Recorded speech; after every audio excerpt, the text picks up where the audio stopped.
보시면은 나시린 교리가 나와 있어요. 이 여인이 그 남자 신경 쓰지 마라 이런 남자방을 다 볼 수 있는 그런 한조 같은 이런 자기 반성은 매우 훌륭한 거 아닙니까? 네, 연이어서 녹음하는 방송 우리 3회 하 15장 들어가도록 하겠습니다. 어떻게 한 주간 편안히 잘 지내셨는지 모르겠네요. 네, 한 주간 동안 우리 김용성 목사님 내주신 숙제를 내가 푸느라고 네. 와, 진짜 대놓고 거짓말하는 방송. 일주일 동안 했어요 그거를? 진짜 5분도 안 해놓고서 진짜 뭐 빨리 하세요. 5분 동안 일주일이 한 5분처럼 지나나? 주석씩 5분 일주일처럼. 그래. 하나님의 시간은 하루가 1000년 같고 그렇구만. 하루 같은 거지. 본인의 시간도 그렇다. 내 시간은 하나님이네. 하나님만큼은 아니고. 나는 적어도 이제 일주일 정도. 5분이 일주일 정도 된다. 알겠어. 보조도 받아주겠어. 왜 요압의 이름을 스루야의 아들 요압이라고 소개했느냐라는 거에 대해서 이제 앞으로 펼쳐질 그 14장의 스토리가 요압을 중심으로 이제 전개되기 때문에 요압의 눈으로 이 스토리를 바라보아라라고 해서 요압을 그냥 요압이 아니라 스루야의 아들 요압이라 그래서 요압이라는 이름을 한 번 더 강조해 준 거다. 그냥 강조 정도. 근데 이제 어쨌든 시점이 바뀌는 거네요. 그러니까 이제 요압을 확 이렇게 딱 그렇죠. 조명해주는 그런 장치였나 보네요. 중요한 거네 그래도 진짜. 스루야 누굽니까 스루야? 스루야 아까 질문했어야지 내가 그걸 찾아보고 그걸 또 얘기해주지. 그러니까 혹시 이제 스루야 뜻 뭡니까? 내가 모르면 중요한 거 아니야. 알았어. 오늘 굉장히 여기 권위 있는데. 이런 교만함을. 여러분 궁금하시면 찾아보세요. 오늘 별 뜻은 없어요. 자, 그러면 우리 사무엘 하 15장부터 우리 시작해 보도록 할게요. 자, 이제 압살롬이 이게 얼마나 주도 면밀한 사람인가가 여기서 드러납니다. 그중에 압살롬이 자기를 위해서 병거와 말들을 준비하고 호위병 50명을 그 앞에 세웠다라고 이야기합니다. 사실상 이 압살롬의 지금 행동을 보면은요, 왕이랑 별 차이가 없어요. 예루살렘 성 안에서 지금 다윗도 있고 아버지도 살아 있고 그 주변에 왕자들이 한둘이에요. 그런데 자기 주변에 호위병이 50명이 있었다? 어떻게 이렇게 가능합니까? 가능하니까 성경에 쓰여져 있겠죠. 그러니까 적어도 압살롬을 따르는 사람이 50명 이상이 있었다라는 거야. 어마어마한 거죠. 그렇지. 근데 그 사람들이 호위병이라 그랬으니까 힘을 쓸 수 있는 사람이라는 거잖아요. 그러니까 지금 실질적인 왕 행세를 하고 있다라는 거죠. 그래가지고 이 성경 이 부분을 이제 압살롬의 난 있는 이 부분을 갖다가 설명하는 대부분의 많은 주석자들은 뭐라고 이야기를 하냐면 이 당시에 지금 이 압살롬의 난이 일어난 이유도 다윗의 왕권이 많이 나약해졌을 때 사람들이 다윗에 대한 존경도 사라지고 또 다윗에 대한 어떤 그런 감사함 내지는 왕으로서의 권위를 주지 않던 그 시대에 지금 압살롬의 반역이 일어났을 것이고 그 다윗의 권위가 무너지게 된 이제 결정적인 계기가 밧세바와의 결혼 사건이다라고 이야기를 해요. 지금 그 뒤에 또 이야기가 배치돼 있기도 하니까. 그러니까 지금 실질적으로 다윗 다음에 그럼 그 아들이 왕위를 이어받을 때 그 중에 가장 괜찮은 놈이 누구냐? 사실 사람들 눈에는 암논하고 압살롬 둘을 보았을 거라는 거예요. 그런데 암논은 지금 여자 때문에 망한 거잖아요. 그리고 아버지랑 지금 똑같은 행동을 하고 있는 거잖아요. 그래서 죽임을 당하고 결국 남아있는 사람 압살롬인데 압살롬은 이 사람 원래 그냥 본 네이처 로얄 패밀리야. 하는 행동도 정말 그 틀에서 벗어나지 않고 누가 봐도 괜찮은 사람이야. 귀티가 나지. 그렇지. 그러니까 이제 압살롬에게 마음이 가기 시작하니 압살롬을 따르는 사람들 심지어는 그 주변에 호위병까지 있고 실질적으로 왕의 행세를 하고 다녔다는 것을 1절을 보고서 알 수가 있는 거죠. 이제 압살롬이 거기다가 이제 마지막으로 도장을 찍어야 돼. 자, 내가 반란을 일으키기 전에 내가 반란을 일으켰을 때 많은 사람들이 나를 쫓아와 줘야 되잖아요. 그러기 위해서는 사람들로부터 신임을 얻어야 되는데 지금 다윗은 태생적으로 한계가 있어. 그 태생적으로 한계가 뭐냐? 다윗이 왕이 되기 전까지 사울과 다윗은 결정적으로 어떤 차이가 있냐? 사울은 북쪽 지파를 대표하는 사람이고 그리고 다윗은 남쪽의 유다를 대표하는 사람이야. 지금 사울을 밀어내고 다윗이 왕이 되었잖아. 물론 하나님이 하신 일이지만 사람들의 눈에는 북쪽 지파인 그러니까 권력 싸움에서 북쪽 지파인 사울을 밀어내고 다윗이 왕이 되었다. 그리고 직접 다윗이 사울을 죽인 것도 아니야. 그리고 사울의 아들들을 죽인 적도 없어. 그러나 사람들은 마음속으로 이 모든 뒷배경에는 다윗이 있을 것이다라고 모두 다 의심했는데 특별히 북쪽 사람들이 그랬을 것이라는 거지. 그러니 다윗과 같은 경우에는 흔들리는 그 지금 현재 권력이 흔들리는 가운데서 그런 의심들이 점점 불어나고 있는데 압살롬은 다윗의 아들이긴 하지만 그 뿌리가 북쪽에 두고 있는 사람이에요. 그러니까 북쪽에 그 뿌리를 두고 있는 사람들의 입장에서는 다윗보다는 그의 아들 압살롬에 희망을 걸 수도 있다라는 거야. 그렇겠네. 당연히. 그러면 압살롬이 지금 다윗에 불신하고 있는 대부분의 사람들은 북쪽 계열의 사람인데 이 북쪽 이스라엘 사람들의 환심을 사야 될 필요가 있겠죠. 네. 그 일을 지금 2절부터 하는 거예요. 압살롬이 일찍 일어나서 성문 길 곁에 서서 송사가면 항상 옛날에 재판을 성문 앞에서 그리고 성문 주변에서 했거든요. 지금 그 재판 자리에 자기가 슬쩍 나간 거예요. 왕에 나가서 사람들이 사실 다윗을 만나서 왕에게 재판을 청하러 오는 거였는데 그 사람들을 이제 부르는 거야. 너 어느 성읍에서 왔어? 어느 성읍에서 물어보는 거지. 그래서 사람들이 이스라엘의 아무 지파에 속하였나이다 하면 압살롬이 그들에게 이야기하는 거야. 나 유다의 어디 지파에 속해 있는 사람이 이거 아니고 이스라엘의 어디 지파. 이스라엘의 어디 지파라는 말은 북쪽 사람이라는 뜻이야. 그러니까 북쪽에서 사람들이 내려와서 지금 재판 받으려고 하잖아. 그러면 지금 가로채기 하는 거야. 뭐라고 가로채기 하냐? 3절에서 말해요. 그에게 이르기를, 그러니까 북쪽에서 온 사람에게 말하기를, 보라, 내 일이 옳고 바르다마는, 그러니까 너 말이 맞아. 일단 띄워줘. 내 송사를 들을 사람을 왕께서 세우지 아니하셨다. 야, 그거 다윗에게 말해봤자야. 다윗은 우리 아버지는 유다 사람들을 더 선호하거든. 북쪽에서 아무리 와도 너 이거 처리해주기 위해서 빨리 재판정 사건 번호 이거 이렇게 처리 안 해줄걸? 지금 내가 해줄게. 내가 그렇지. 야, 내가 해줄게. 이게 그런 내가 뜻이구나. 처리해줄게. 딱 봐. 나 얼굴 장난 아니잖아. 야. 그래, 머리카락 봐, 머리숱 뭐 봐. 장난 아니잖아. 나 로얄. 나 완전 귀티나. 내가 해줄게. 내가. 너네 편이야. 이거 완전. 그렇지. 내가 해줄게. 그리고 4절에서 이야기해. 누구든지 이 땅에서 송사나 재판할 일이 있으면 내게 와. 그럼 내가 정의롭게 재판해줄게. 아버지는 남쪽에 쏠려 있어. 근데 나는 그렇지 않아. 알잖아. 나 그술 땅 사람인 거. 저 북쪽 갈릴리 있는 쪽. 니네 가까운 사람이잖아. 너 이거 공정하게 해주고 너희 편이라도 누가 하나 들어주려면 누가 해주겠어? 내가 해주겠지. 자, 이렇게 했는데, 자, 이런데 또 교만하면 안 돼. 내가 권력 잡기 전까지는 바짝 엎드려야 돼. 그래서 5절에 보면요. 사람들이 가까이 와서 그래요. 나한테 지금 왕의 아들이니까 또 그리고 지금 예루살렘의 실세잖아요. 날 좀 잘 봐주세요 하고 절하려고 하면 압살롬이 손을 펴서 그 사람 절하려고 하는데 이거 왜 이러시냐고. 왜 나한테 절하시냐고. 그러면서 겸손해 또. 그렇지. 그냥 절하려고 누우려고 하는 사람, 엎어지려고 하는 사람 잡아 일으켜가지고 그 사람을 붙들어서 그에게 입을 맞추어 주는 거야. 야, 그러니까 사람들의 입장에서는 완전히 그 다윗하고 다르구나. 다 가졌어. 겸손까지 갖췄으니. 이 다윗하고 다르구나. 그렇지. 야, 이거 다윗은 우리한테 절받는 이런 사람인데, 야, 절하려고 하니까 우리 손 붙잡고 왜 이러시냐고 이러면서 안아주고 거기다 볼로 키스도 해주고 이러니 이게 사람들이 그냥 혹 가는 거지. 얘가 안 만나주니까 독을 품었네. 그렇지. 그렇지. 자기 거기다가 가둬놓고 2년 동안 안 만나주니까 아주 그냥 2년 동안 그냥 열심히 갈고 닦았어. 그렇지. 워낙 머리가 좋은 같은 애인데. 그렇지. 내가 이제 어떻게 해야 돼? 내가 어떻게 해야지 아버지를 물 먹일 수 있을까? 그러니까. 그러고는 비상하다. 아예 딱 등장한 거야, 바로. 그렇지. 참 기가 막히다. 가만히만 있었던 게 아닌 거죠. 그러니까 그리고 또 그 출발점을 그 성문 앞. 그렇죠.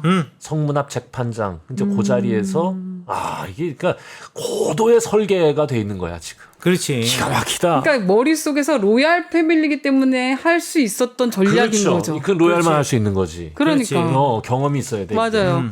그리고 외갓집에 있을 때 외가 쪽에서 좀 이렇게 꽃이 받았을지도 그럴 몰라. 수도 있어. 그런 게 있어. 그런 게 그러니까. 있어. 야, 왕은 한 번 고개 숙이면 사람들이 다 좋아해. 그렇죠. 요런 얘기 들은 거야. 아, 그렇지. 그리고 전략을 그렇게 민심을 움직이는 쪽으로 해야 되는 거야. 막 이러면서 다윗이 그걸 못 했잖아요. 그렇죠. 자기에게 허물이 생기고 덮을 게 생기면서는 계속 그걸 무마시키려고 자기 손에 피는 묻히지 않지만 그래도 계속 명분을 쌓아가면서 덮었거든. 방법이 다른 거야. 그런데 얘는 다 앞에 나와서 다 고개도 숙이고 막 이러니까 그렇지. 얼마나 인기가 있겠어. 아니 그리고 그리고 사람들이 백성들이 봤을 때는 압살롬이 암논을 죽인 건 잘못이지만 솔직히 암논이 그게 그러니까 한 짓이 너무 나쁘잖아요. 그러니까 또 동정심을 그러니까 생길 수, 측은지심이 그래 생긴 생길 거지. 수가 있는 거지. 근데 이렇게 행동을 이렇게 막 겸손하게 그러니까 그 죄가 저 그래도 나쁘지 이런 마음을 가졌던 사람의 마음까지도 애가 바꿀 막 수 있기에 그렇지. 막 고개 행동을 막 숙이면서. 고기 숙이고 막 왕의 아들이 막 이렇게 발바닥에까지 막 이렇게 막 내려와가지고 막 인사를 막 받아주니 사람들의 마음이 알고 보니 이렇게 나쁜 사람 아니더구만 막 이렇게 되는 거지. 우리도 이런 정치인 있으면 좋아하지 않겠습니까? 그렇지. 좋아하겠지. 그래서 사람들이 정치 때만 되면 여당 야당 할 것 없이 시장 가서 오뎅에 국물에다가 그렇게 먹는 거 아니에요. 근데 그 너무 수가 보이는 거고. 나 그런 건 난 너무 싫어. 이게 그러니까. 평상시에 요즘 같은 평상시에 막 이렇게 H가 겸손하게 나왔어 봐. 왜 자꾸 H그래? 그러지 마. 그러니까 지금 이렇게- 지난 시간부터 그래. 아니 그러니까 이제 벌써 만약에- 일주일째 이야기하고 있는 아유, 거야. 진짜. H가 겸손했으면은 지가 계획한 대로 갑니다. 예? 예. 끝까지 갑니다. 근데 글렀어.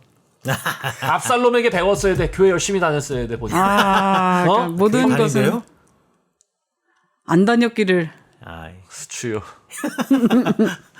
그 설마 교인은 아닐 거야. 그렇죠. 예. 자, 그래가지고 내가 아버지 다윗과 다른 이미지를 보여줄 필요가 있다라는 것을 이제 알고 이미지 메이킹에 엄청나게 들어간 거죠.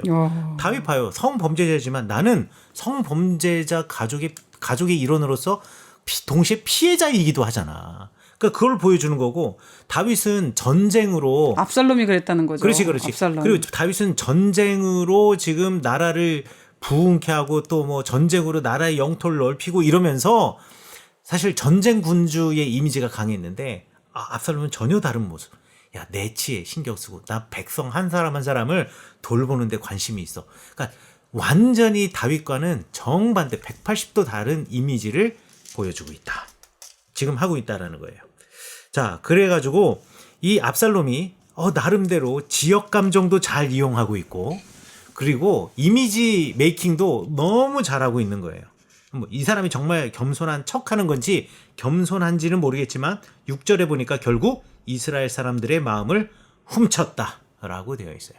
표현 자체가 뭐 그러니까. 성경 이렇게 표현이 노골적으로. 그러니까. 사람들의 마음을 훔쳤어요. 그리고 4년 만에 드디어 가택 연금이 풀린 지 2년 만이 되는 거죠. 자, 2년 동안 가택 연금 당했고 가택 연금 후에 결국 요압밭에 불질러 가지고 다윗 만났고 다윗에게 여기 보시면 33절 여기 중요한 또 대비가 있네. 33절에 14장 33절이요. 요압이 왕께 나아가서 그에게 아뢰매. 지금 아들이 아버지한테 얘기하는 거예요. 왕이 압살롬을 부르니 그가 왕에게 나아가 그 앞에 얼굴을 땅에 대어 그에게 절하매 왕이 압살롬과 입을 맞추니라. 이게 다윗의 행위예요. 절 받는 자. 그렇지, 절 받는 자. 근데 압살롬은 근데 압살롬은 막는 자야. 그렇지. 겸손한 자야. 그치. 그러니까 전혀 다른 이미지 메이킹을 지금 다르네요. 하고 있는 거예요. 네. 자, 그래서 이제 사람들의 마음이 자기한테 왔다라는 것을 드디어 알게 된 거지. 자, 그래서 아버지, 저 헤브론에 좀 다녀오겠습니다. 제가 서원한 게 있는데 거기에서 그 서원한 것 이룰 수 있도록 이렇게 좀 가게 좀 해주세요. 가택 연금에 풀려서 이제 자유롭게 예루살렘 성을 이제 활보하긴 하지만 그래도 성 바깥을 나가는 게 쉬운 일은 아니었을 텐데 그리고 다윗도 늘 감시를 하긴 해야 했을 텐데 어느 순간 이제 다윗에게 나 헤브론 좀 다녀오겠습니다. 라고 하니 다윗이 오케이를 해줍니다. 왜 오케이를 해줄까? 이거는 주석에는 안 나와 있지만 제 나름대로 상상이에요. 헤브론이 다윗이 정치를 시작한 곳이에요. 그리고 다윗의 아내들 있잖아요. 다윗의 첫 번째, 두 번째 아내들, 이 아내들이 전부 다 그 헤브론과 그 주변에 있는 사람들이 아비가일도 그렇고 아이노암도 그렇고 그래서 그 헤브론과 주변에 있는 지역은 다윗이 나름대로 탄탄하게 정치 세력을 굳혀놓은 곳이야. 그러니까 그곳에 압살롬이 지가 가든 뭐 그렇게 큰 문제는 생기지 않겠다. 라고 식당이니까. 생각을 했구나. 그렇지. 거기에 있는 사람들이 다 내 주변의 사람이고 또 내 소나기에 있는 사람이라고 다윗은 생각을 했으니까. 그래서 그래 그럼 거기 가가지고 제사를 드리고 와. 여호와 하나님 섬기겠다라고 했으니까 그곳에 가서 평안히 가가지고 제사 드리고 와 하고 헤브론으로 보냈어요. 그러나 압살롬은 같은 헤브론으로 가면서도 또 다른 생각을 하고 있어. 왜? 헤브론에서 태어난 사람이 압살롬이야. 압살롬은 메이드 인 헤브론이에요. 지금 다윗은 헤브론 주변에 있는 사람에게 장가든 사위고 그치, 메이드 인 헤브론이랑 다르지 헤브론이라. 또. 자, 그리고 두 번째, 다윗이 왕이 된 데가 헤브론이야. 그러면 나도 헤브론 세력을 먼저 업지 않고는 왕이 될 수 없겠다라고 생각을 한 거지. 압살롬이. 그렇지. 왜냐하면 북쪽 지파 사람은 내가 재판하러 온 사람들 통해서 이미 마음을 다 잡았거든. 근데 아직 이제 남쪽 지파 쪽은 내가 못 잡았거든. 이야. 헤브론만 잡으면 돼. 그렇지. 헤브론만 잡으면 되는 거야. 그럼 내가 대단하다, 완전히 압살롬. 다 그렇지. 그래서 경선 우승하는 거야. 그렇지. 와. 헤브론으로 가고 너무 쉬운 설명 감사합니다. 다윗은 또 헤브론이 자기 거라고 생각을 하지만 아니야. 헤브론 사람들은 소외감이 있어. 왜? 첫 수도가 헤브론이었거든. 그런데 다윗이 옮겼잖아. 예루살렘으로. 그러니까 헤브론 사람 입장에서 기분 어쭈? 나쁘지. 기분 나쁘네. 우리가 왕 세워놨는데 그치. 지금 수도로 옮겨서 지금 예루살렘으로 올라가? 라고 해서 소외감을 느꼈던 사람들이 분명히 그 안에 있을 거라는 거지. 그러니까 이런 사람들을 규합해가지고 이제 남쪽마저 우리가 잡으면 압살롬의 입장에서는 왕이 찬탈하는 것은 이거 일도 아니다. 라고 생각한 거지. 그래서 헤브론으로 내려가게 되는 겁니다. 자, 헤브론으로 내려갈 때 200명이 함께 내려가요. 200명이. 자, 그러면 이 200명의 사람이 함께 예루살렘으로부터 헤브론으로 내려가는 것을 다윗이 왜 그냥 가만히 놔뒀을까? 사실 이 200명이 다윗이 생각하기에는 다 뭐 별 볼 일 없는 사람들이에요. 물론 예루살렘에 살고 있다라는 그 자체만으로도 고위직에 있는 사람이라고 말할 수는 있겠지만 가장 뛰어난 장군인 요압도 내 옆에 있지. 그리고 제사장 사독하고 아비아달도 내 곁에 있지. 그러니까 군사력도 나한테 있고 종교 세력도 나한테 있으니까 그 뭐 200명 뭐 그래 너 친한 사람이랑 같이 내려간들 뭐 거기서 무슨 일이 있을까? 헤브론은 또 내 나와버리니까. 야, 그러니까 다윗이 지는 거지. 그러네, 머리 싸움에서 진짜. 진 거야. 수싸움에서 졌어요. 졌어. 자기는 그래 뭐 내려가 이제 이렇게 했는데 압살롬은 완전 독을 품고 있던 그러니까요. 거야. 그렇지. 맞아. 야, 그러니까 이제 리썰 웨폰이라고 그러죠. 그 결정적 무기. 나 리썰 웨폰 하니까 영화지 영화제 무기 리썰 웨폰. 치명적 무기를 품고 있는데 이 다윗은 모르는 거지. 그렇지, 그쵸. 그렇지. 가 이랬는데 야, 이런 바보 같은. 바보지 바보. 지려고 그런 거야. 이건 지는 건데 원래. 그렇지. 그치. 그리고 또 보면은 아까 성문 앞에 드나들 때 호위병이 50명이라 그랬어.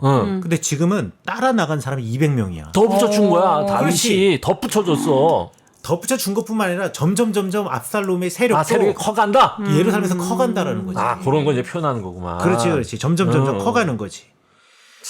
자, 그래서 12절에 보면 15장 12절에 보면 헤브론에 가서 제사를 드리는데 그때 다윗의 모사 길로 사람 아히도벨이 그의 성읍 길로에서 청하여 온지라 반역하는 일이 커가매 압살롬에게로 돌아오는 백성이 많아졌다라고 이야기를 해요. 그러니까 여기서 보면 누가 나오냐면 다윗의 모사, 그러니까 옆에서 충고해주는 어드바이저죠.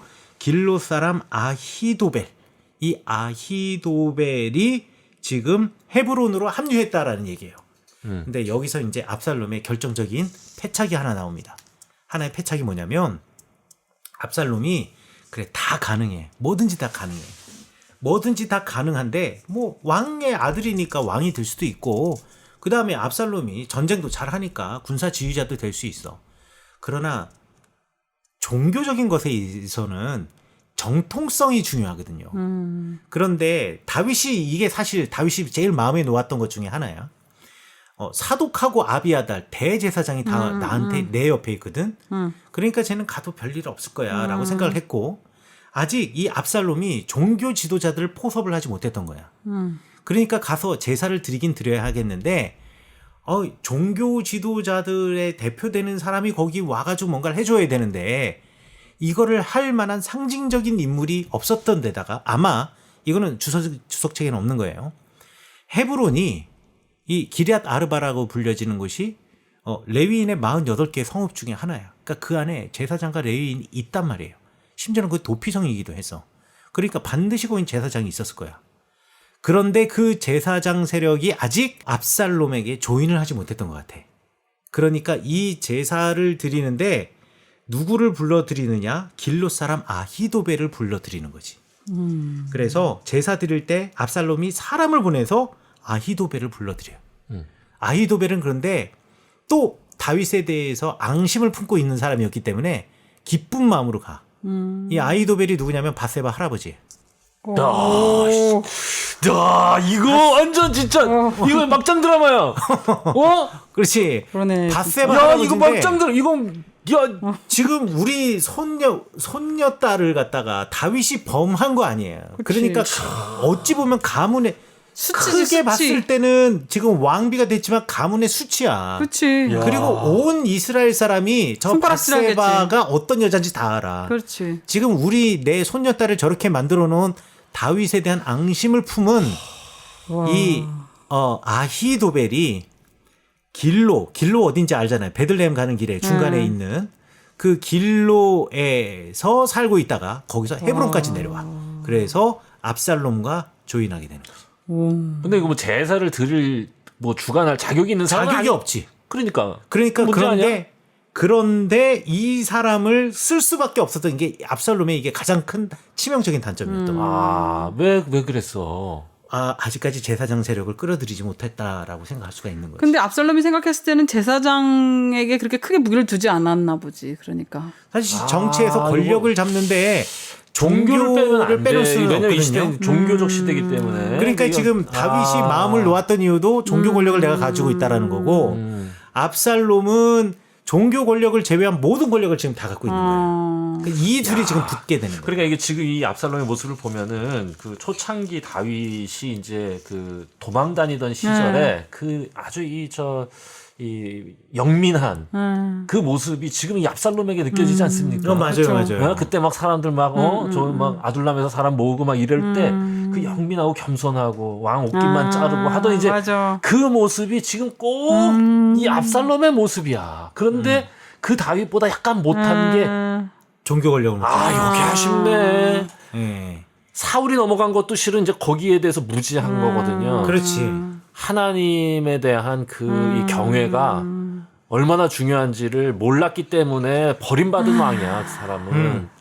근데 다윗은 이제 물론 좀 이제 술수도 있고 그랬지만 그래도 적어도 이 부분에 있어서는 아주 철저한 사람이거든요. 그렇지. 그러니까 압살롬이 만약에 종교 권력까지 잡았다 이러면 이스라엘 끝나는 거야. 역사가 바뀌어졌어. 그거 그렇겠지. 바뀝니다. 예. 솔로몬이 등장 못합니다. 그렇지. 솔로몬은 지금 뭐 없는 등장하지도 않은 솔로몬이 나중에는 제3의 인물이 되는 거야. 항상 인사 문제는. 맞아. 진짜 맞아요. 그렇네. 어? 인상 맞아. 문제는 제3의 인물이. 1위, 2위 다 날아가는 거야. 정확한 정말. 표현이네. 암론 압살롬 날아갔잖아. 맞아요. 거론도 안 됐던 솔로몬이 돼버린. 야, 이런 참. 그 핵심의 종교에 대한 무지. 그렇지. 이 사람들 평범한 이 백성들이 정말로 그 마음에 드는 게 뭔지를 정치에만 빠져버리면 모른다. 맞아요. 맞아요. 그러니까 이 종교가 이 자기를 따르는 이 무리들이 실은 그 기저에 하나님에 대한 신심과 경외감 이걸 갖고 살아간다는 거를 미처 깊이 파악하지 못한 아쉽습니다. 맞아요. 그래서 그래서 이 압살롬이 될 수 있었는데 거의 거의 됐어. 이 정도 실력이면 돼야 돼. 네. 이 정도면은 진짜 하고도 남을 사람이에요. 어. 그런데 거의 마지막이 그거야. 안 된 것.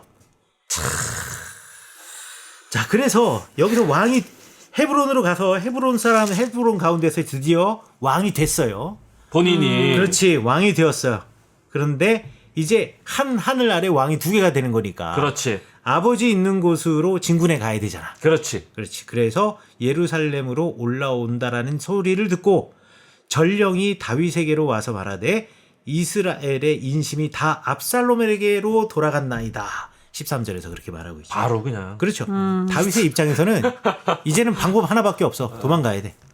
이거 어떻게 할 수가 없어. 도망가는 그러니까 이제 신세가. 다윗이 이 압살롬을 보낸 그게 완전 패착이 돼가지고 그냥 져버린 거야 그냥. 바둑 싸움에서 진 거야. 그렇지. 그리고 다윗도 아무리 지금 이렇게 지금 막 나가는 다윗이지만 기본적으로 수계사는 하거든. 그러니까 14절에서 얘기하죠. 모든 신하들에게 야 도망가자. 그렇지 않으면 우리 중 한 사람도 압살롬에게 피하지 못할 거다. 빨리 가야 된다. 우리 급히 따라와서 우리 해하고 우리 칼날 성읍으로 칠 테니까 우리 성읍에 도착하기 전에 먼저 도망가자 하고서는 지금 다윗이 36개 주랭랑을 칩니다. 자, 주랭랑을 치면서 이제 만나는 사람들의 이야기가 15장 13절부터 16장까지 쭉 나가는 거예요. 그래서 이제 도망가면서 만나는 사람들, 그리고 왜 그 사람들이 등장하게 됐는지, 그리고 그 사람들이 하는 역할이 무엇인지에 대해서 한번 알아보도록 하겠습니다. 재밌습니다. 근데 네. 거기 왜 도망갈 때 네. 후궁 10명을 왕이 남겨두어 왕궁을 지키게 하니라. 예, 남자도 아니고 왜 후궁을 남겨놨을까요? 자, 이제부터 이제 설명이 들어갑니다. 기가 막히 또. 예. 아니 그게 궁금했어요. 완전 포인트. 저도 너무 궁금해. 힘없는 여자 10명을 왜 남겨놨을까? 그죠? 뭐 칼바지야 뭐야? 아니 그러면은 시간도 못 끌어줄 테고 예. 장군 10명을 놔둬야 그래도 시간이라도 끌거나 뭐가 평상시 했을 텐데. 짐이지 않았을까? 짐인가? 이건 너무 편집해야 돼. 그렇구나. 편집해야 돼. 너무 궁금했어. 그러니까 남자들은 그렇게 생각하는구나. 그러니까 이게 나는 이렇게 당당하게 말할 건 상상도 못했어. 필요해. 그러니까 여자 남자가 이게 상상도 못했어. 전혀 다른 각도에서 그런데 보는 거예요. 여보 나는 그렇게 생각 안 해. 다르죠. 여보 난 그렇게 생각 안 했어. 난 그렇게 생각 안 했어. 난 그렇게 생각 안 했어. 어떻게 여자가 짐이 될 수 있어? 여자가 없이 어떻게 살 수가 있다고? 목사님 우리 집에서는요 정반대예요. 그럴 수가 없어. 제가 지켜줘야 돼요. 재밌다. 힘도 제가 쓰고요. 도대체 진짜 이거 너무 궁금합니다. 왜 후궁 10명 남겨둔 겁니까? 일단 이제 가장 평범한 대답을 하자면 네. 첫 번째 첩보원이었을 것이다. 왜 다윗 왕궁에서 후궁을 첫 번으로? 그렇지. 다윗 왕궁에서 벌어지는 일에 대해서 좀 알아야 될 거 아니에요. 내밀한 일이나 이런 것들에 대해서 알아야 될 텐데 사실 입소문은 남자보다 여자가 빠르거든. 그러니까 후궁들을 남겨놓았다라고 말하는 사람이 있고요. 두 번째로는 이렇게 또 설명하는 사람도 있어요. 이 압살롬이 다윗을 반대해서 이런 무력 시위를 벌인 이유가 뭐냐면 자기 여동생 누이 다말의 죽음이 촉발된 거잖아요. 네. 그러니까 이 압살롬은 여성에 대한 기본적인 존중과 환대가 있었다라는 거지. 그러니까 내가 후궁을 두고 갈지라도 이 녀석이 이 여자 후궁들이라고 하면은 이제 의붓 어머니들이 되겠지. 이 여인들에 대해서 폭력을 행사하지는 않을 것이다. 라고 다윗이 생각했을 거라는 거예요. 그래서 그런 두 가지 설명이 있어요. 그래서 이 후궁들을 남겨놓고 갔고, 그런데 이 첩보로 남겨놓았다라고 하는 설명이 타당한 것이 그 이후로 또 남겨놓는 사람들에 대한 이야기들이 나옵니다. 뒤에? 자, 뒤에 이제 왕이 나감에 17절부터 16절에 이제 후궁 남겨놓는 거 있고요. 17절부터 이제 20 몇 절이죠? 23절까지는 함께 따랐던 대단히 멋진 사람의 이야기가 나옵니다. 누구냐면 이때라고 하는 사람이 나와요. 이때라는 사람은 가드 사람이에요. 가드는 블레셋 땅이에요. 여기 보면 블레셋 사람, 가드 사람 600명이 왕 앞으로 행진했다. 이게 뭐냐면 블레셋 사람들 600명이 다윗의 호위무사처럼, 그리고 이 다윗 주변을 지키는 군사로 앞장서서 포로 행렬의 맨 앞장을 섰다라는 얘기예요. 자, 그런데 다윗이 뭐라고 이야기하냐면 이 블레셋 사람이 이때한테 야, 너 왜 우리와 함께 가려고 하냐? 너는 그 블레셋 사람에게 쫓겨난 나그네로 우리 땅에 돌아오지 않았냐? 그런데 돌아가서 이제 새 왕이 된 그 압살롬과 함께 있어라. 왜 나와 같이 이런 고생을 하느냐. 그동안 이 고생 나와 좋겠다. 나그네와 같은 인생 이제 잠시 정착하면 사나 싶었는데 또 나와 함께 나그네 인생 살려고 하느냐. 돌아가라. 라고 이야기하는데 이때가 뭐라고 이야기하냐면 21절에 진실로 내 주 왕께서 어느 곳에 계시든지 사나 죽으나 종도 그곳에 있겠나이다. 라고 이야기를 해요. 정말 멋지죠. 네. 저 이야기 읽으면서 누가 생각이 났냐? 룻이 생각이 났어요. 나오미가 이 룻에게 또 오르바에게 너 돌아가라 라고 이야기하는데 어머니의 민족이 나의 민족이 되겠고 어머니의 하나님이 나의 하나님이 될 겁니다 라고 하면서 이 어머니를 쫓아갔던 이 시어머니를 쫓아갔던 룻처럼 이때는 비록 블레셋 사람이긴 하였으나 다윗에 대한 신의를 저버리지 않았다라는 거예요. 아들인 압살롬은 그리고 예루살렘의 많은 사람들과 헤브론 사람들은 같은 이스라엘 민족 유대 민족이지만 다윗을 버렸는데 오히려 블레셋 사람인 이때는 끝까지 다윗의 주변에 있었고 다윗의 편에 서 있었다. 이게 되게 멋진 사람의 이야기가 하나. 나 근데 그 사사기 당신 책에서 또 그 룻기 할 때마다 나 룻기도 한번 다뤄봤으면 하는 생각이 있네. 했잖아요. 했어요. 우리. 그 내가 없었잖아 그때. 그쵸. 아주 재밌는 편이었는데 사원이 계셨으면 진짜 재밌었을 것 같은데. 그래서 내가 그게 아쉽다. 왜냐면 남자들만의 시선으로 본 룻기. 그렇죠. 그 룻기를 내가 그때 우리끼리 하고 싶은 엄청 말이 재밌었지. 엄청 많았는데 게다가 저희 남편의 그 조선시대의 유교 자기네 집안을 뭐 아주 대단하게 무슨 맨날 우리 지금 강릉 출신이고. 그러니까 그거 있잖아요. 그때 그 얘기 많이 나왔잖아요. 그 시각으로 본 룻을 얘기하잖아요. 근데 전혀 다르거든요. 제 입장에서 본 룻과 나오미. 재밌을 것 같아. 그래서 지금도 후궁만 남겨놓고 갔다 했을 때 목사님과 제 이 입장이 표정과 이 어투가 이렇게 다르게 볼 수 있듯이. 대통령 닮았어. 그렇죠. 이러면서 고개를 막 이렇게 왔다 갔다 하는 게 지금. 아니야 무슨 소리야. 그러니까 동전도 양면이 있고 모든 조각상도 다른 곳에서 다 다양하게 볼 수 있듯이 그게 틀린 게 아니라 다르듯이 룻기도 어떤 분들이 보면 너무 한쪽으로 꼭 저렇게 이 룻기를 몰아가야 되나 싶은 쪽으로만 보는 경향이 있더라고요. 그렇죠. 특히 또 연세 그럴 수 많으신 있어. 분들이나 그럴 이런 수 있어. 분들은. 근데 저는 좀 다른 시각으로 보고 있거든요. 룻도 물론 좋은 쪽으로 쓰여 있지만 룻의 마음이 과연 그런 것만 있겠느냐. 룻이 천사가 아닌 이상. 뭐 이런 것도 좀 다뤄봐야 되는데 너무 그러다 보면은 그렇지 못한 상대적으로 룻과 같지 않은 내 자신이. 내 그렇지. 자신이 너무 괴로워지는 거죠. 근데 그렇죠. 성경 제가 지금 읽다 보면 성경은 그러라고 써놓은 게 아니야.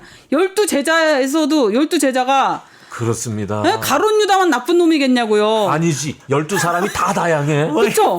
다 다양해. 분명히 배로 MBTI 싹 깔려 있어. 막 ENFP, ESTJ 나중에 막 보면 깔려 베드로도 있어. 예수님 모른다고 막 그러고 그렇습니다. 다 도마도마 의심하고 그러잖아요. 보면 그러니까 여러 가지가 그럼에도 불구하고 예수 그리스도를 끝까지 따라가는 게 중요한 거지. 그렇지. 그 중간에 겪는 수많은 감정의 요동은 있을 수 있다. 그렇지. 그렇습니다. 저 완전 동의합니다. 그죠? 네, 동의합니다. 근데 그 룻기에는 기회주의자 봐 맨날 동의한다고. 근데 그때 당신이 여자 룻기는 짐이라 그랬어. 짐이라고. 근데 뭘 동의해? 근데 그 비블리아의 룻기는 그게 없어. 아. 그 감정의 요동이 없고 그냥 그 룻에 대한 미화만 있었지. 그러니까 미화와 찬양만 인정합니다. 있어. 인정합니다. 그래서 굉장히 그때 아쉽더라고요. 훨씬 재밌어요. 이거 뭐 한 3편 나올 뻔했는데.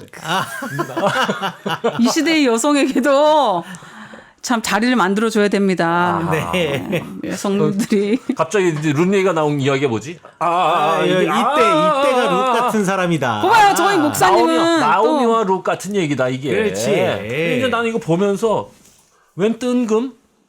왜 갑자기?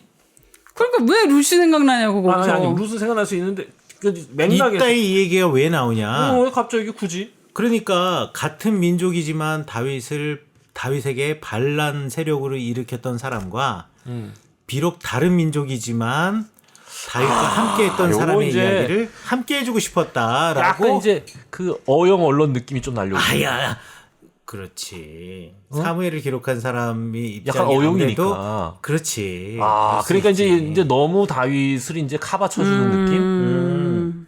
그러네. 그래도 다윗을 따르는 자가 있었다. 아. 근데 그게 놀랍게도 가드 사람 이방인들에게도 이렇게 존중받던 다윗이다. 이렇게 이제 카바를 좀 쳐주는 겁니다. 그러네요. 그렇게 할 수가 있을 것 같아요. 시점 자체가 네.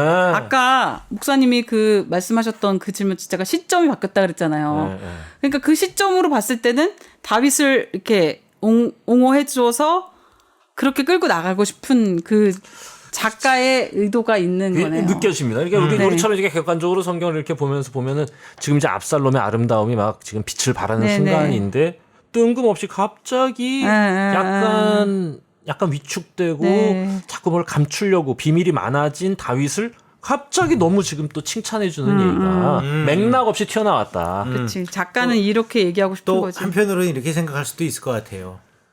다윗 주변에 이스라엘 사람들은 떠나가고 남아있는 사람은 블레셋 사람, 이방인밖에 남아있는 사람이었구나. 그렇지. 인심을 잃었구나. 그렇지. 하필 그치. 또 라고 블레셋 또 생각할 사람이야. 수 있는 거예요.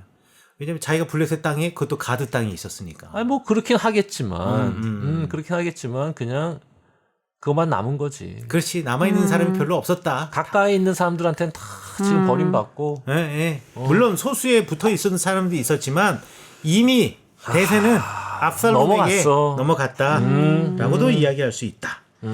자, 그리고 사독과 아비아달도 와서 지금 하나님의 궤를 가지고 함께 가려 그래요. 네. 왜 하나님의 궤를 함께 가져간다라는 것은 정통성을 다윗이 가지고 있다는 것을 보여주는 상징적인 행동이니까. 자, 그런데 다윗이 뭐라고 이야기하냐면 사독과 아비아달에게 너 이거 하나님의 궤를 성읍으로 도로 메어 가라 라고 이야기를 해요.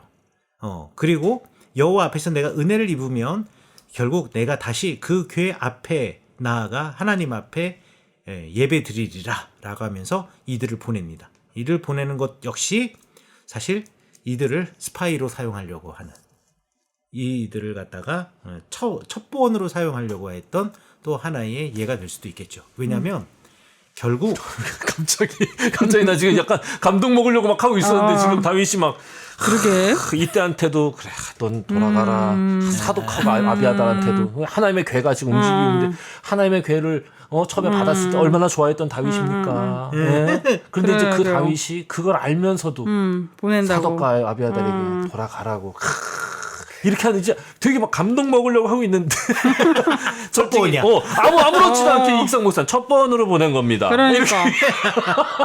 아유. 아니 이 뒤에 막 생각지도 못했네. 아비아달도 막 울고불고 지금 막 난리가 나. 근데 왜냐하면 어. 어찌되었든 압살롬도 무언가를 정책 결정을 하기 위해서는 제사장의 도움이 필요로 해요.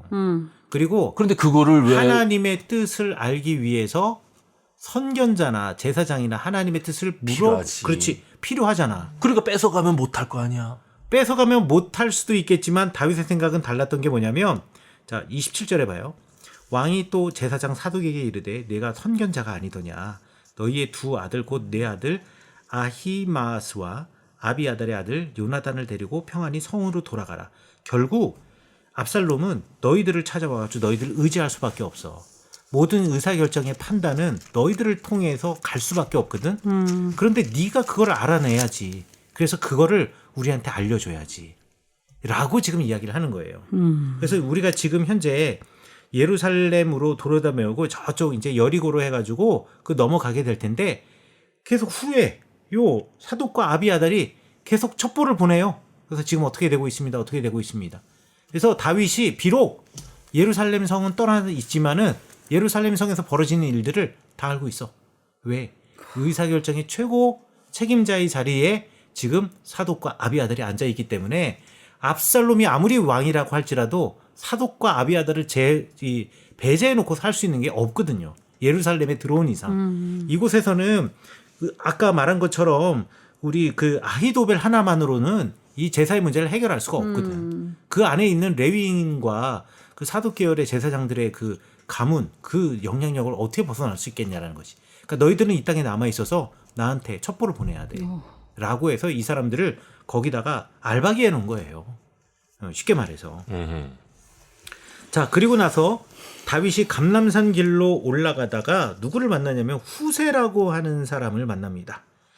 이 감람산 길로 올라가는데 거기 보면 맨발로 울면서 갔다라는 얘기 뭐냐면 너무 급하게 도망쳐 나오느라고 신발조차 신을 수 없었다라고 말할 수도 있겠고 또 한편으로는 자기의 슬픔을 표현하는 그냥 방법으로서 상징 행동으로 여기 보면 머리를 가렸다라고 했는데 머리에 뭐 재를 뒤집어 씌우는 것처럼 상징 행동으로 머리를 가리고 맨발로 울면서 올라가는 이 다윗의 모습, 이 모습을 통해서 가고 있는데 다윗이 급하게 왔으니 이곳에서 뭐 어떻게 할 수가 없지 않겠습니까?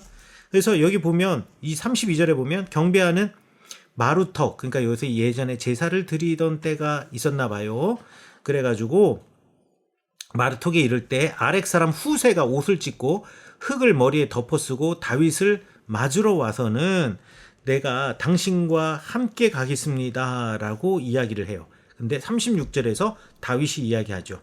야, 너 36절 그들의 두 아들 곧 사독의 아히마아스와 아비아달의 요나단이 그들과 함께 거기 있나니 너희가 듣는 모든 것을 그들 편에서 들어서 내게 소식을 알리는 역할 네가 좀 해달라라고 후세에게 부탁을 해요. 그래서 후세도 다윗과 함께 가려고 하다가 다시 예루살렘으로 들어갑니다. 그래서 예루살렘에 들어가서 지금 이제 후세는 연락책 역할을 하는 거예요. 그러니까 첩보원 역할은 사독과 아비아달이 하는 거고 그리고 후궁들이 하는 거고 그 다음에 이 연락책 역할은 요 후세가 했다라고 생각하시면 될 것 같아요. 이 후세는 어떤 사람이었냐? 37절 다윗의 친구 후세라고 되어 있는데 우리말 성경에는 친구라고 번역을 해놨는데 친구라고 번역해도 상관없어요. 히브리어도 친구라고 써 있어요. 그러나 이 신명기적 역사관을 갖고 있는 역사가들에게 있어서 레라고 하는 그 친구라는 단어는요. 친구라는 뜻도 되지만 관직명도 됩니다. 광채측근에서 친구처럼 가까이 있으면서 충고해주는 관직을 갖고 있는 사람. 비서관. 그렇지 뭐 그런 사람들. 네, 비서관 같은 사람. 이런 사람을 갖다가 여기 우리말 성경에 친구라고 번역을 해놓았다. 근데 요 친구는 진짜 다윗의 친구다, 뭐 어릴 때부터 친구다 이런 친구의 의미가라기보다는 그러니까 관직명으로서 요 역할을 하고 있었다라고 이제 생각하시면 될 것 같아요. 요 관직명의 이름들이 그 열왕기상 4장 2절부터 6절에 관직명이 막 나와요. 거기에 바로 여기가 이 단어가 나와요. 예. 이거 아렉 사람이라는 건 뭐예요? 후세가 아렉 사람이라. 아렉은 저희 마을이에요. 베냐민 땅에 있는 마을 사람이에요. 예. 아렉이 베냐민이야. 네, 베냐민 땅에 있는 사람이다. 그래가지고 이 후세도 이 압살롬 곁으로 돌아가고요. 또 이제 감람산 마루턱을 조금 지나니 무비보셋이 등장합니다. 이 무비보셋이 등장하는데 이 무비보셋은 사람이 항상 어려움이 있으면요. 그 어려움을 이용해서 자기의 이익을 취득하려고 하는 사람들이 있어요. 이 시바라고 하는 무비보셋을 만나는 게 아니라 시바를 만나게 돼 있는데 이 시바가 어디서 나왔냐면 바로 앞에 이야기에서 나왔어요. 시바는 무비보셋의 종이에요. 예. 시바는 무비보셋의 종인데 지난번에도 제가 말씀을 드렸는데 이 시바라고 하는 사람이 아주 뭐라 그러지? 그 잔머리가 대단하고 그리고 시대에 따라서 자기의 얼굴을 바꾸는 사람이었다. 9장에 나옵니다. 사무엘하 9장. 예, 예. 9장에 보면 여러분들 다시 한번 이야기하자면 아주 순수하지 않는 질문. 다윗이 아직도 사울의 집에 남은 사람이 있느냐라고 물을 때 시바라는 사람이 나와서 있긴 있어요. 있는데 저기 다리 저는 자예요. 라고 이야기를 하면서 지금 다윗에게 쓱 갖다 붙이면서 왕께 아뢰되 로드발 암미엘의 아들 마슈겔의 집. 로드발 하면서 제가 로다발 nothing이에요. 아무것도 아닌 사람이에요. 그 사람 이렇게 기억납니다. 예, 기억나죠? 예. 예, 그렇게 말했던 사람이 바로 시바예요. 정말 시바인데 이 시바가 이제 그때 다윗에게 한번 눈도장을 찍은 다음에 쫓겨가는 다윗을 이용해가지고 제가 뭐 한몫 챙겨야겠다라고 생각을 했던 거죠. 그래서 이 시바가 다윗이 도망갈 때 먹을 거 2 나귀에다가 떡 200개와 건포도 100송이와 여름과일 100개와 포도주 한 가죽 부대를 싣고 다윗을 맞았어요. 야, 다윗에게는 이건 진짜 대단히 감사한 일이에요. 왜? 지금 급히 도망 나오느라고 맨발로 지금 걸어가고 있어요. 그런데 왕이 맛있는 어떻게 걸 이럴 막 수가 주네. 있어요. 그래서 나귀도 줘요. 탈 것 주는 거예요, 지금. 그래서 걸어갈 필요도 없어요. 거기다 맛있는 거 막 줘요. 맛있는 거 막 주면서 이거 드시면서 기운 차리고 가십시오. 라고 이야기를 해요. 그래서 2절에 보니까 왕이 시바에게 이르되 내가 무슨 뜻으로 이것을 가져왔느냐. 시바가 이르되 나귀는 왕의 가족들이 타게 하시고 떡과 과일은 청년들에게 먹게 하시고 포도주는 들에서 피곤한 자들에게 마시게 하십시오. 라고 하면서 이렇게 딱 갖다 줘요. 이러면서 시바가 거짓말을 칩니다. 거짓말을 뭐라고 3절에서 하냐? 그럼 네 주인의 아들은 어디 있느냐? 그러니까 무비보셋 어디 있냐라는 거예요. 시바가 뭐라고 이야기하냐면 예루살렘에 있는데 그가 말하기를 이스라엘 족속이 오늘 내 아버지의 나라를 내게 돌리리다 하나이다 하는지라. 이게 무슨 말인지 이해 갔어요? 뭔가 반역을 꾸미고 있다. 그렇지. 시바도 반역을 꾸미고 있다. 아니, 무비보셋이. 그렇죠, 그렇죠. 무비보셋이 지금 반역을 꾸미고 있다. 지금 압살롬이 들어오는 것 지금 왕이 걱정하시죠? 사실 시바도 무비보셋. 왜 자꾸 시바해? 요거 좀 평상시에 자꾸 그런 발음을 하고 싶었던 거 아닌가? 입에 착착 달라붙어서 그치? 그런가? 이게 만나면 다르지? 막 도파민 막 나오지? 못하다니 속으로만 했던 거를 오늘. 네. 이런 거 발음하면은 도파민이 나온대요. 그래가지고 그렇게 욕쟁이들이 생긴다더라고. 그래? 그럼 좋은 거잖아. 이제 중독이 되는 거야. 그렇지. 그래가지고 계속 입에다가 이제 달고 사는구나. 벌레 물고 사는 이유가 그 말을 할 때마다 도파민이 찔끔찔끔 나온대. 솟고 치는 거지. 그리고 계속 막 이렇게 하면은 그런 거야 지금. 우리가 괜히 뭐 등장인물 얘기하는 것처럼 뭐 하는데 뭐 아무나 다 시바래. 찌바. 예, 이 원어 발음으로 찌바. 자, 그러니까 지금 압살롬만 걱정하시는 거죠. 사실 압살롬과 무비보셋이 한통속이에요. 한통속이고. 뻥이야. 응? 뻥이야. 뻥이지. 뻥이지. 그러니까 다윗이 그 얘기를 듣고 그래? 그렇단 말이야? 그러면 무비보셋에게 있는 것이 다 내 것이다.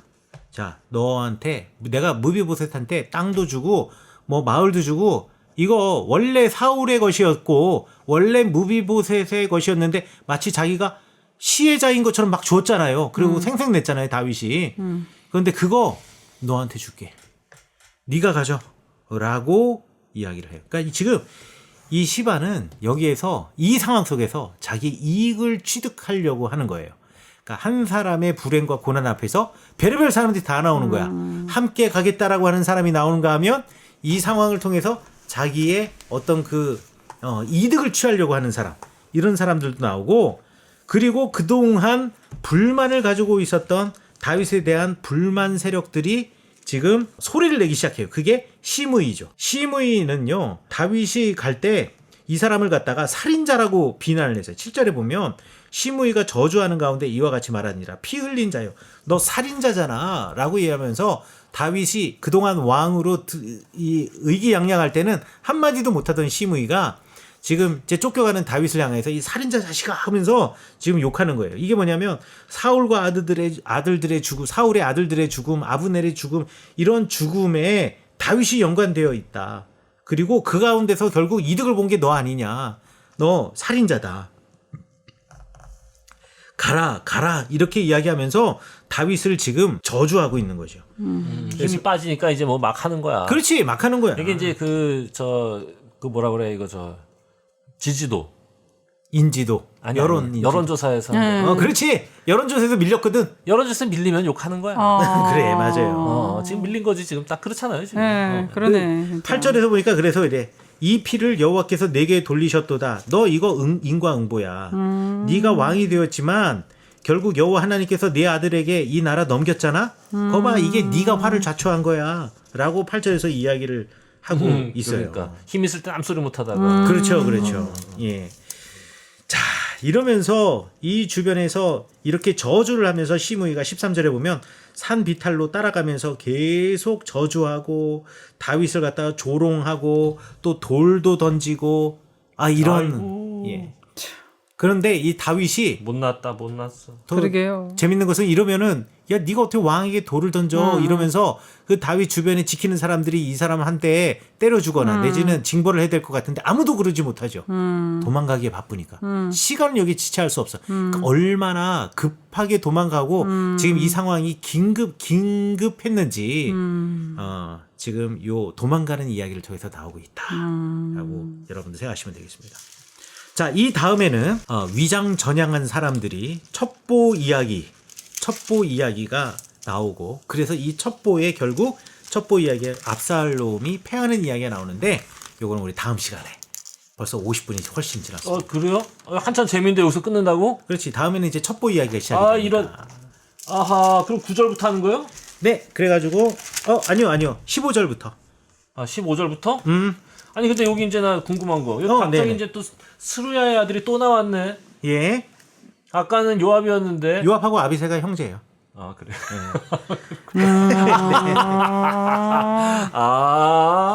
그렇구만. 네네네.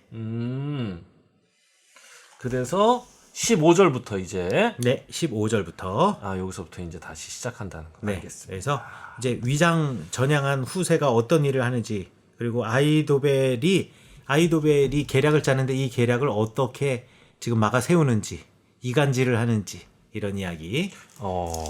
그다음에 그래서 결국 압살롬이 패배하고 죽고 그리고 여러분 잘 아시다시피 그 압살롬을 다윗은 죽이기 원하지 않았는데 요압이 씨를 말리기 위해서 그래서 죽여버리고 거기에 대해서 요압을 다윗이 책망하고 그리고 요압이 오히려 다윗에게 대들고 하는 이야기를 우리 다음 시간에. 대들만 하지 뭐. 그렇지. 사실 그래 다윗이 좀 그래. 그럼 대들만. 근데 그게 다윗이 페이크야. 또 그렇게 해니까. 그렇지. 그렇게 했어야 돼. 그렇게 하지 않으면 또 욕 먹을 텐데. 그럼. 자, 오늘 여기까지 하도록 하겠습니다. 기다려줍니다. 네, 다음 시간까지 예. 건강히 잘 계시기 바랍니다. 다음 다음 시간에 시간에 뵙겠습니다. 뵙겠습니다. 감사합니다.